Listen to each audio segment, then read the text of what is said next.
नमस्कार, ये आकाशवाणी शिमला है। अब आप नीतू वर्मा से प्रादेशिक समाचार सुनिए। आज के मुख्य समाचार। मुख्यमंत्री जयराम ठाकुर ने कहा, क्षेत्र के विकास के लिए ईमानदारी और पारदर्शिता से कार्य करें पंचायत प्रतिनिधि। केंद्र सरकार की नीति के तहत सिरमौर जिले में अदरक उत्पादन को प्रोत्साहन देने की महत्वाकांक्षी योजना शुरू।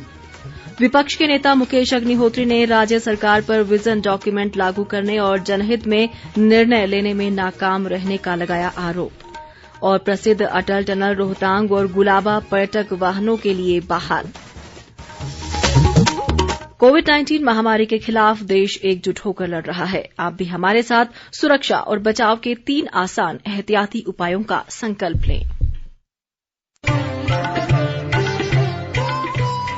कोविड-19 से बचाव और सुरक्षित रहने के 3 उपाय। मास्क लगाएं, 2 गज दूरी है जरूरी, सुरक्षित दूरी रखें, हाथ और मुंह साफ रखें।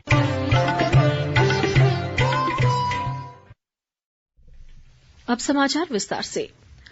मुख्यमंत्री जयराम ठाकुर ने पंचायत प्रतिनिधियों से पारदर्शिता और ईमानदारी से क्षेत्र के विकास के लिए कार्य करने को कहा है।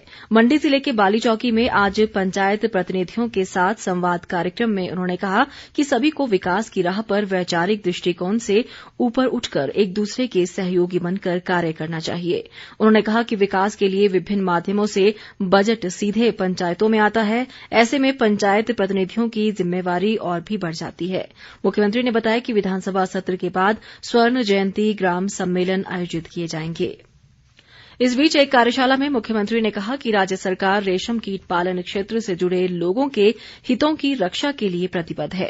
उन्होंने कहा कि सरकार लुप्त हुई ओक टसर रेशम योजना को आरंभ करने के लिए प्रयासरत है। उन्होंने बताया कि थुनाग में रेशम बीज उत्पादन केंद्र के भवन निर्माण के लिए 3 करोड़ 18 लाख रुपए जारी किए गए हैं। मुख्यमंत्री ने बताया कि अनुसूचित जाति के किसानों को रेशम कीट पालन भवन निर्माण व कार्य के लिए भी 4 करोड़ 16 लाख रुपए जारी किए गए हैं। तकनीकी शिक्षा व जनजातीय विकास मंत्री रामलाल मारकंडा ने कहा है कि अटल टनल रोहतांग के खुलने से घाटी में पर्यटन गतिविधियां बढ़ी हैं और लोगों को इसका भरपूर लाभ मिला है। केलंग में पत्रकारों से बातचीत में उन्होंने कहा कि सुरंग के बनने से घाटी के लोगों की हेलीकॉप्टर सेवा पर निर्भरता भी नहीं रही है। मारकंडा ने बताया कि घाटी की ग्राम्फू काजा सुमदो सड़क की डीपीआर को केंद्र से मंजूरी मिल गई है और इस सड़क को अब डबल लेन किया जाएगा। उन्होंने कहा कि भावा सड़क को भी देहरादून से वन स्वीकृति मिल गई है। इस सड़क के बनने से शिमला से काजा की दूरी 127 किलोमीटर कम हो जाएगी।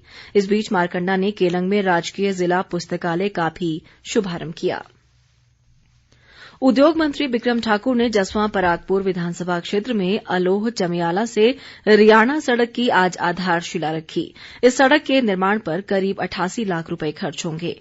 उन्होंने लोक निर्माण विभाग के अधिकारियों को निर्माण कार्य की गुणवत्ता का ध्यान रखते हुए इसे जल्द पूरा करने के निर्देश दिए। उद्योग मंत्री ने बताया कि क्षेत्र में प्रधानमंत्री ग्राम सड़क योजना के तहत करीब 14 करोड़ रुपए के सड़क निर्माण कार्य जारी हैं। सिरमौर जिले में अदरक उत्पादन को प्रोत्साहन देने की महत्वाकांक्षी योजना शुरू कर दी गई है। ये योजना केंद्र सरकार की विशिष्ट खाद्यान्न उत्पादों को प्रोत्साहन प्रदान करने की नीति के तहत आरंभ की गई है। कृषि मंत्री वीरेंद्र कंवर ने बताया कि प्रदेश में सबसे अधिक अदरक उत्पादन सिरमौर जिले में होता है और इस योजना से अदरक की हिमगिरी और अन्य देसी प्रजातियों को विशेष रूप से बढ़ावा मिलेगा। उन्होंने कहा कि जिले में वर्तमान में 16,650 मीट्रिक टन अदरक उत्पादन दर्ज किया जाता है और आगामी 5 वर्षों में इसे दोगुना करने का लक्ष्य है। इस बीच वीरेंद्र कंवर ने आज ऊना जिले के समूर कलां और डोहगी में भवन निर्माण व सनिर्माण कामगार कल्याण बोर्ड के माध्यम से 410 लाभार्थियों को इंडक्शन हीटर व 350 लाभार्थियों को साइकिलें वितरित की। उन्होंने कहा कि पिछले 3 वर्षों में बोर्ड के माध्यम से श्रमिकों को 10 करोड़ 36 लाख रुपए की आर्थिक मदद दी गई है। केंद्रीय वित्त राज्य मंत्री अनुराग ठाकुर ने हमीरपुर जिले के समीरपुर स्थित अपने आवास में आज जन समस्याएं सुनी। उन्होंने नवनिर्वाचित पंचायत प्रतिनिधियों, बीडीसी सदस्यों और जिला परिषद सदस्यों से भी मुलाकात की और उनके द्वारा उठाई गई मांगों व समस्याओं को जल्द पूरा करने का आश्वासन दिया। अनुराग ठाकुर ने कहा कि नवनिर्वाचित जनप्रतिनिधि अपने क्षेत्र में विकास करवाने को लेकर उत्साहित हैं और निर्धारित लक्ष्यों को मिलकर हासिल किया जाएगा। कांगड़ा जिले में शाहपुर नगर पंचायत के सुनियोजित विकास के लिए राज्य सरकार ने 50 लाख रुपए मंजूर किए हैं। सामाजिक न्याय व अधिकारिता मंत्री सरवीण चौधरी ने बताया कि इसके तहत 32 लाख रुपए की पहली किस्त जारी कर दी गई है। उन्होंने अधिकारियों को सभी औपचारिकताएं पूरा कर विकास कार्य जल्द शुरू करने के निर्देश दिए हैं।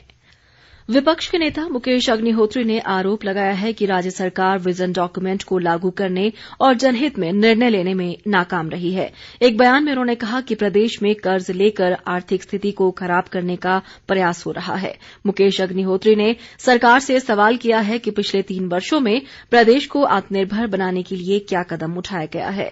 उन्होंने कहा कि प्रदेश में उद्योगों में रोजगार देने में भी हिमाचलियों के साथ भेदभाव हो रहा है। प्रधानमंत्री नरेंद्र मोदी ने आज नई दिल्ली में भारतीय जनता पार्टी के राष्ट्रीय पदाधिकारियों की बैठक को संबोधित किया। इस दौरान पार्टी के राष्ट्रीय पदाधिकारियों के अलावा राज्य प्रभारी, प्रदेश अध्यक्ष और अन्य नेता मौजूद रहे। इस अवसर पर प्रदेश भाजपा अध्यक्ष सुरेश कश्यप ने हिमाचल ई विस्तार योजना और पन्ना प्रमुख योजना की एक प्रस्तुति पेश की।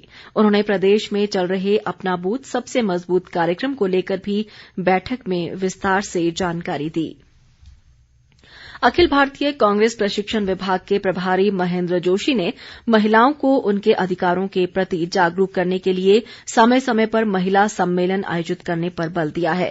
प्रदेश महिला कांग्रेस प्रशिक्षण शिविर में वीडियो कॉन्फ्रेंस के माध्यम से संबोधन में उन्होंने कहा कि महिला कांग्रेस को अपनी पार्टी के इतिहास और देश के विकास में उसके योगदान की पूरी जानकारी होनी चाहिए। शिविर में प्रदेश महिला कांग्रेस अध्यक्ष जैनब चंदेल और कांग्रेस प्रशिक्षण विभाग के समन्वयक हरिकृष्ण हिमराल भी मौजूद रहे।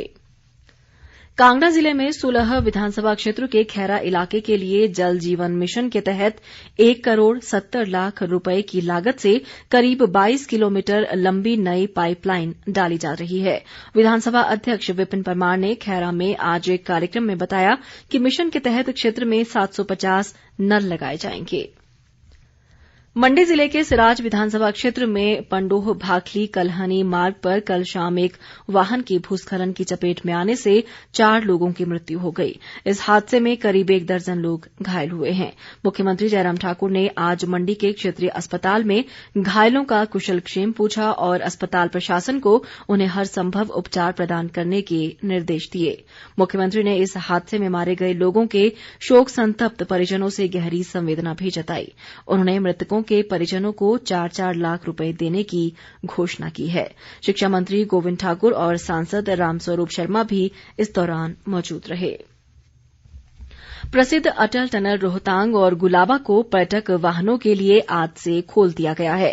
मनाली के एसडीएम रमन घरसंघी ने बताया कि मनाली रोहतांग मार्ग पर कुछ स्थानों पर बर्फ जम रही है और सीमा सड़क संगठन को इसे जल्द दुरुस्त करने के भी निर्देश दिए गए हैं। उन्होंने लोगों से सावधानी से वाहनों को चलाने का आग्रह किया है। खाद्य व नागरिक आपूर्ति मंत्री राजेंद्र गर्ग ने कहा है कि मुख्यमंत्री जयराम ठाकुर के नेतृत्व में प्रदेश चहुमुखी विकास की राह पर अग्रसर है।